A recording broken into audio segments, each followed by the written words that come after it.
அதுலேயும் சில பகுதிகளில் அதோட தடிமன் வெறும் 10 மீட்டர் மட்டும்தான் இருக்குமா. இப்போ மெல்லிசாக இருக்க ஒரு பொருளை சைடுலேருந்து பார்த்தீங்கன்னா அது இருக்கிற மாதிரியே தெரியாது. உதாரணத்துக்கு ஒரு பேப்பர் எடுத்துக்கங்க, A4 ஷீட் மாதிரி.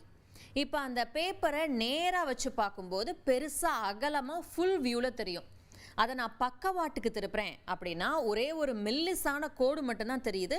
கிட்டத்தட்ட அந்த பேப்பர் முழுசாக மறைஞ்சிருச்சு. அதே மாதிரி ஒரு விஷயந்தான் சனி கிரகத்திலையும் நடந்திருக்கு.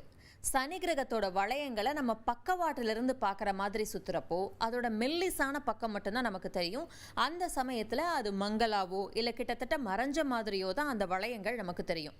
அதுக்குன்னு அது ஜீம்பும்பான்னு காணாமலாம் போகலை. பூமியிலேருந்து நம்மளால் அதை சரியாக பார்க்க முடியல.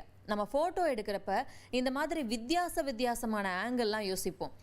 சூரியனை இப்படி பிடிக்கிற மாதிரி, நிலாவை இப்படி பிடிக்கிற மாதிரி, ஈஃபில் கோபுரத்தை அப்படியே கையில் தாங்குற மாதிரி. என்ன முக்கியம் இந்த இடத்துல? ஆங்கிள். அதே தான் இங்கேயும் நடக்குது. சனி கிரகம் சாஞ்ச மேனிக்கு சூரியனை சுற்றுறதால தான் அதோட வளையங்களை நம்மளால் பார்க்க முடியுது. சில சமயங்களில் பார்க்க முடியலை.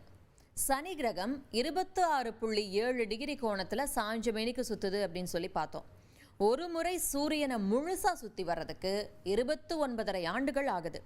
சனி கிரகம் நம்மளை நோக்கி சாஞ்ச மாதிரி சுற்றினா அந்த வளையங்கள் நல்ல பெரிய டிஸ்க் மாதிரி தெளிவாக தெரியுது. ஆனால் அது பக்கவாட்டில் சாஞ்சா அது அப்படியே அந்த வளையங்கள் மறைஞ்சிருது. சனி மறுபடியும் அதோட ஆங்கிளை மாற்றுறப்போ வளையம் மறுபடியும் தெரியுது. இந்த மாதிரி மறைஞ்சு தெரிகிற ஒரு கேப் இருக்குல்ல, இதை விஞ்ஞானிகள் பயன்படுத்திக்கிட்டாங்க. வானியலாளர் பிலிப் நிக்கோல்சனும் அவரோட டீமும் ஜேம்ஸ் வெப் விண்வெளி தொலைநோக்கியை பயன்படுத்தி சனிக்கோளோட அந்த மறைஞ்ச ஈ வளையத்தை பற்றி ஆய்வு செஞ்சாங்க.